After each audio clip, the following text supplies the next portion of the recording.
I was a soccer player. I was a video game enthusiast. I was a unicycle rider. I was healthy. I had an amazing family. I had an amazing childhood. I was happy.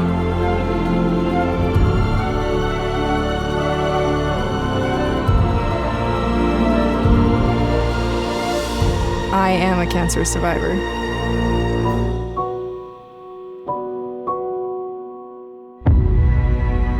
Well, Cassie is a twin, and so that's been enjoyable. And they both loved school. They were always academically focused. They always set a goal for themselves and always try to meet their expectations. I think growing up, Yvette is a piano player, and she played piano a lot to the girls, and so they kind of took to that. I always think of like when we were playing soccer, like just the two of us in the backyard, or playing on the trampoline together, or piano. We have a lot of memories like playing piano and like playing duets on the piano. Well, I was the oldest, and they were right behind me. We're only 14 months apart, with twins and stuff. So it was always two versus one. It wasn't until like high school to where we had like, not that we ever had bad relationships, but to where we were like close and we're like, wanting to hang out with each other or be around each other or do things together. I grew up doing a lot of stuff with my dad and like Boy Scouts and stuff.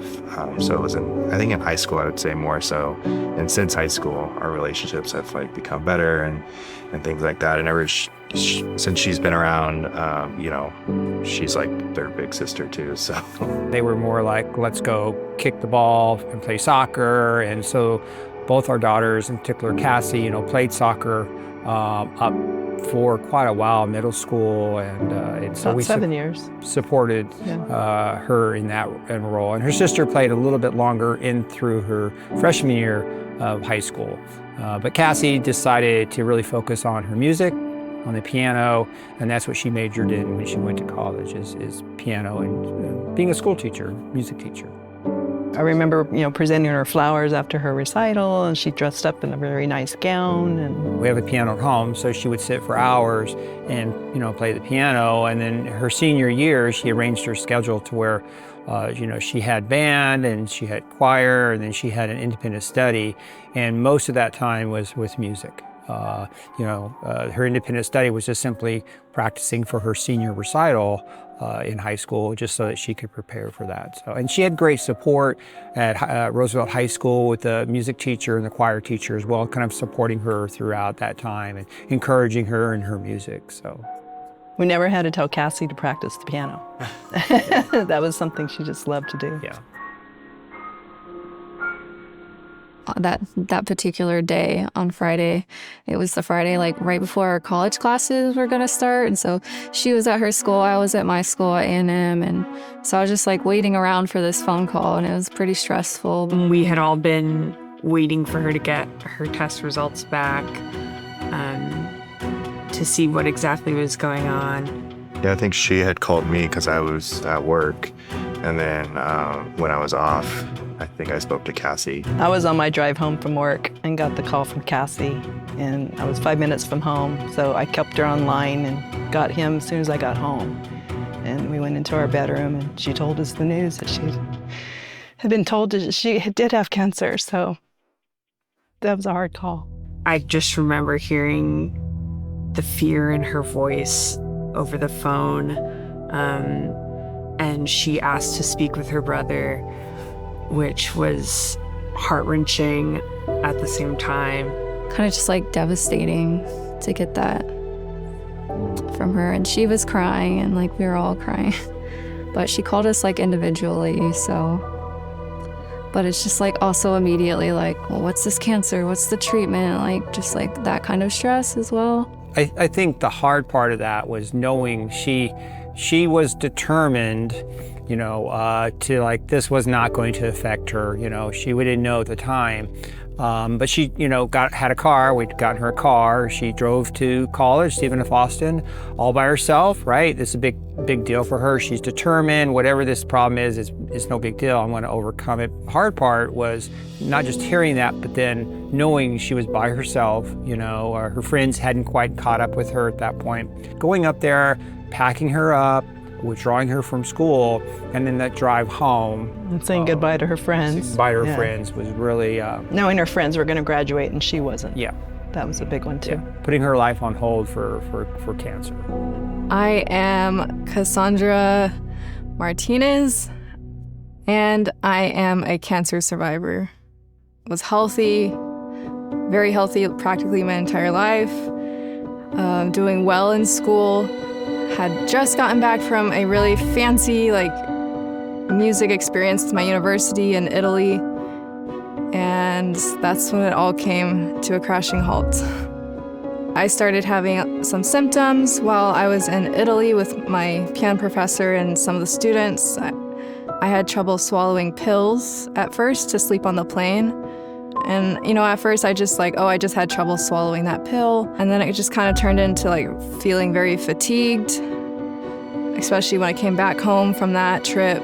But I was like, well, the time difference, jet lag, I'm just tired. I lost weight 5 pounds, which doesn't sound like a lot, but for me it was a lot. And so I was below 100 pounds. And then what really kind of freaked me out was when I would lay on my back at night and I would just wake up gasping for air, like I had stopped breathing. And that's when I found a lump right here on my neck. It would protrude if I leaned back a lot like that. And that's where it all started with the whole diagnosis. I went to an ENT doctor, did lots of tests, CT scan. That's when they found a tumor inside my chest. So it went from on top of my heart all the way through kind of up here to where I could feel it. And so we knew there was a mass there, but the whole time I'm thinking everything's gonna be fine, they're just gonna take it out, I'll be fine. I was not thinking cancer, but they went ahead and did some biopsies, and before the biopsies could come back, I had to go to my college, which is 6 hours away, for the move-in day orientation. I had a meeting with some of the other professors, and so I went. And that's when I got the call, 4 p.m. in the afternoon, sitting by myself in my dorm room that I just moved into. And it was my doctor, my ENT doctor, saying, "I'm sorry, but you have cancer."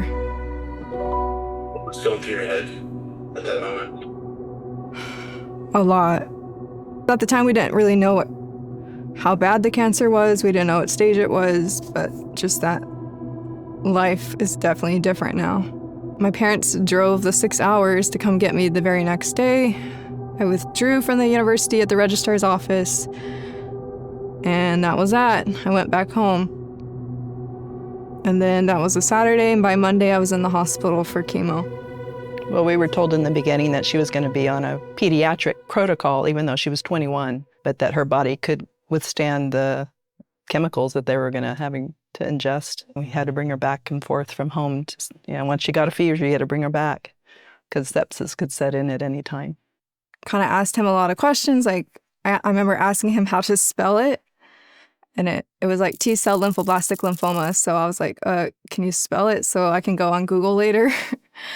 Had to come ask me about fertility stuff because when you get chemo sometimes it affects your fertility, and so they wanted to know if I wanted to freeze my eggs. But then my doctors were like, you don't really have time because you're already having breathing problems and we just need to get going on chemo. So I forgo the fertility stuff and decided on the pediatric protocol, even though it was 3 years long, just because I had a better percentage, because I guess the protocols for the kids were more potent and better outcomes. I think one of the challenges, one of the low moments was I was sitting in her hospital room with her, and they were wanting to do a weigh-in with her, and she's getting up out of bed. She's walking very much just skin and bones, and she stepped on the scale. Here she's 21, 22, and 86 pounds. So the first month was in the hospital, no matter what. They do a bone marrow biopsy, they do bone scan, echoes, full workup basically to determine what stage you're in. Luckily for me, I was stage 1, which is pretty good for my kind of cancer. Usually they catch it later on because it is super aggressive. Our adjustment for us was work. You know, we were both teachers. So, you know, I took off 2 whole weeks and I stayed at the hospital, and he would come up and as much as he could in the evenings. But I stayed overnight for those first 2 weeks and learning the terminology of the medication she was going to be on, the side effects. And Cassie learned that like a pro. She had she could tell me the names of the medications, and she always had her phone, so she was always looking up, you know, side effects and what the drug was, and really giving herself that information. As soon as I got off the phone, when I got told I had cancer, you know, went to Google, typed in T-cell lymphoblastic lymphoma, and, you know, American Cancer Society is like one of the first things that'll pop up because they're like a well-known source on cancer, all things cancer. You know, I used it to gather information about like what my diagnosis was, what my treatment process could possibly be. And this is before I even met with my actual oncologist, because I had like a weekend of like sitting with this before I saw my oncologist. And I used it all throughout my treatment. I would research like the drugs that I was on, all the side effects that I could possibly get. And for me as a cancer patient, knowledge was power. Like knowing, even if it was like a bad side effect, knowing that I could get this gave me some sort of control over the situation in a way. Because, you know, when you're diagnosed with cancer, you basically lose control of like your future plans, like anything that could go wrong or right during your treatment process. Like, I never knew if I was gonna end up in the hospital one day between the next. And so having that knowledge just about information, even about how to read my blood test, just gave me sort of like that control that you don't really have in the cancer world. And they even have stories about cancer patients on there too. And so I would read like, you know, other people's cancer experiences. Yeah, so the first month was the hard-hitting stuff. Like, I did lose my hair in that first month, and which at the time seems really traumatic, and it was traumatic, but in the grand scheme of things, the hair loss is not that big of a deal. I remember I didn't want my parents to be there when I shaved it off, so I shaved it off in secret in the hospital, and then they came one day and they're like, "You shaved it off?" It was a surprise. Did it feel empowering to be able to just do that? Yeah, it did, because it was already falling out, and I didn't want to be traumatized even more when the chunks would start falling out. So I was just like, I told my nurse, let's do it, and she did. I know I was spending like all my off days like driving to San Antonio and hanging out with her and just being there and being, you know, as my parents navigated their leaves from their works and their jobs, and just being one of the people in the machine that, you know, took care of her friends and family and stuff. So I would do the same in between my schoolwork. I would drive up by myself to see Cassie, spend some time with her during the days, things like that. yeah, we'd come down together on the weekends or whenever I had, you know, a gap in my schedule. So I remember like staying the night with her a lot there, and after like kind of 5 months into her treatment, I finished school, and so I actually ended up kind of being her day-to-day caregiver kind of for the next 6 months. So I was taking her to appointments, and she was at the hospital. I'd stay with her a lot, or you know, whatever I could do to kind of help my family. At first, I was very like, yeah, I'm gonna do it, like positive, like I can do this. But as like the drugs got stronger and stronger and stronger, I was like very beaten down, I guess, emotionally about it. And seeing all my friends go back to college, and then they all graduated without me. I think at the time that was like the most devastating part, that everyone's moving on, except for me. In this situation, when you have a family member who's going through this situation, you kind of do have to take it day by day and step by step in the ways that you can be supportive of them and loving and helpful. I think you're not always going to feel like what you're doing is right, and you're probably going to have times when you feel like you haven't done enough.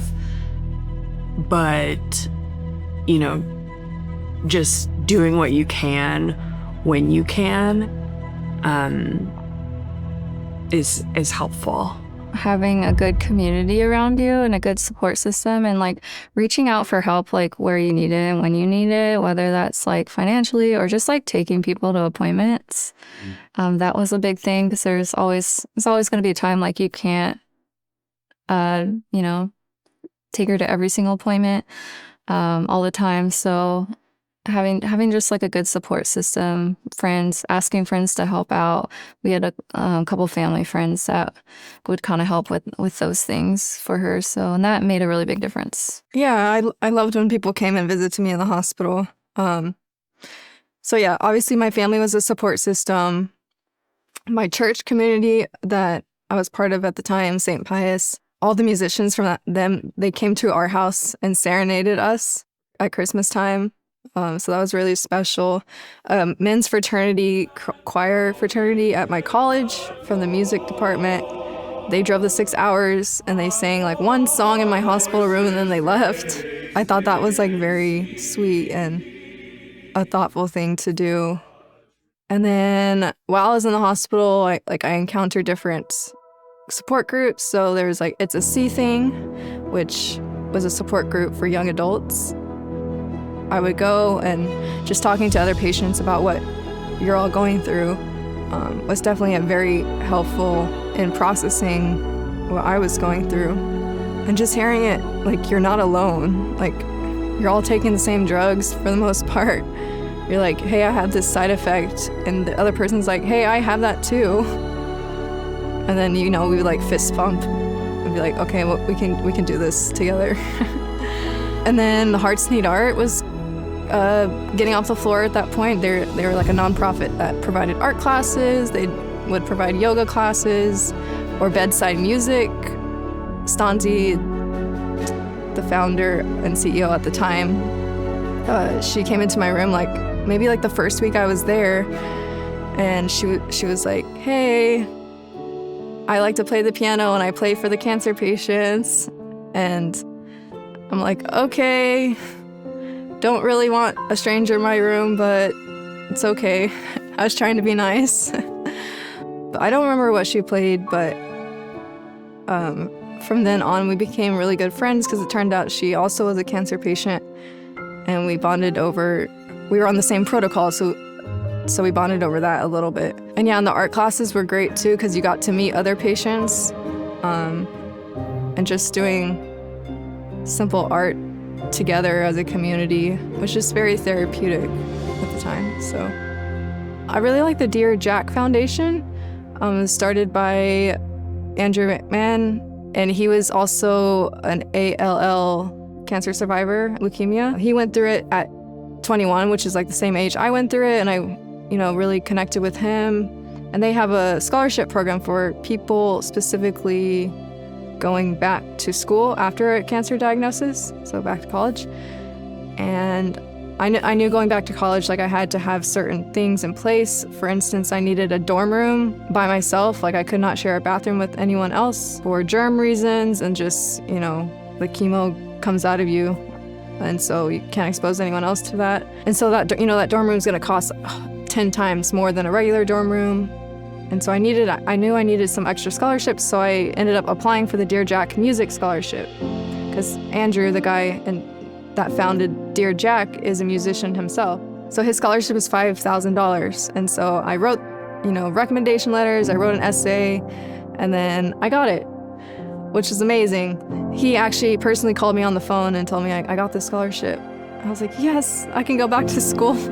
After your treatment's over, they still provide you with like resources such as like retreats for you, not only you, but maybe your significant other to, help process your emotions. Yeah, I know how hospitals can be scary, or for other people to come and like see you because they haven't seen you for a while and you're bald, and like having people there was better than not having people there. Even if it's for like 10 minutes, they come say hi. They help me take a lap around the chemo ward. They push my IV pole for me, and then I'll be like, oh, I'm tired, and they'll leave. But just getting to see them for a few minutes to break up like the monotony of the day was always great. And I had a couple people like surprise me, like came out of town, and like it's like instantly like puts you in a better mood for like the rest of the day. So yeah, just so some of the things I experienced like in the hospital itself. I met like a girl who is my age at one of like the art classes, and it was like her week to be getting a bone marrow transplant. And getting a bone marrow transplant is a huge deal. It's a life and death situation. Finding a donor can be hard for that. But I do remember it was her dad donating his stem cells. And she was super happy. The dad was there at the art class, also happy. Three days later, she died. And she was my age too, and I think that hit me pretty hard. We weren't like best friends or anything, but just knowing part of her story and seeing her like laughing and having a good time at the art class and being in a good mood, and then she died from an infection. And then the other time I was in the hospital, the guy next door to me died in the middle of the night. And like for the entire night, you're just hearing the mom or whoever like wailing the entire night. And then in the morning, I walked out of my room, and like there's a line of people trying to say goodbye to this person. And everyone's just crying, and I was being discharged from the hospital that day, so like I was in a good mood, but like there's all these people dying around me. So I think when I finished treatment, like the whole survivor's guilt thing kind of came out of nowhere a little bit, but because it's just like you survived, but now what? Like, why am I still here?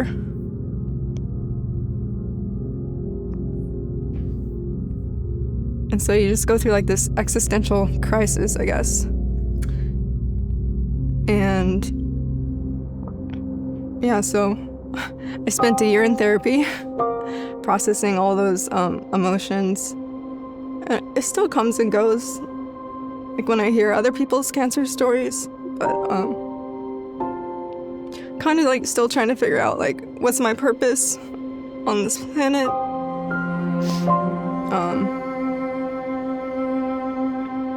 Like, how can I make the world better, having survived this? I think the old Cassie is no longer here. I think before I just lived life like, any typical college student. You can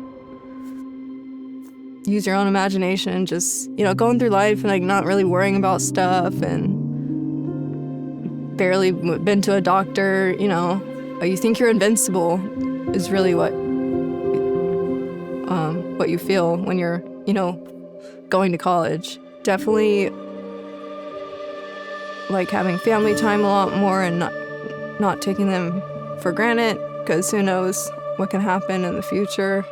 And just, I'm not like jumping out airplanes every weekend, skydiving, but I do, like, when opportunities arise, like, hey, let's go to that, Dodgers game this weekend, or let's go on that cruise. Just going out to eat. Like, I feel like a lot of people take that for granted, but like when you're a cancer patient, you can't go anywhere. Some of it's gonna really suck. It will suck. Some days you're gonna wanna cry.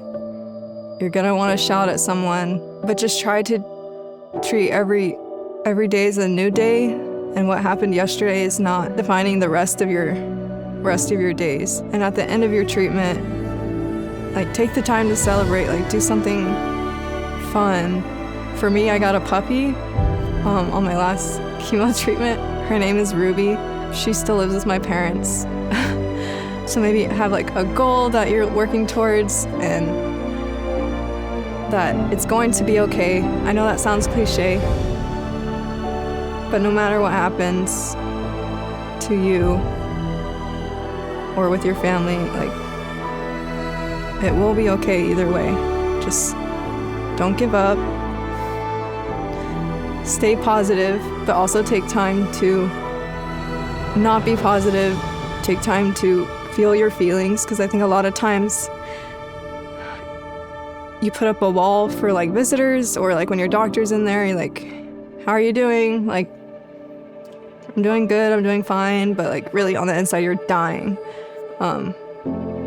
And being diagnosed with cancer is super scary, and I found that exploring your emotions about it is better than bottling it in. So it's good to find someone you can talk to, and there will be brighter days ahead.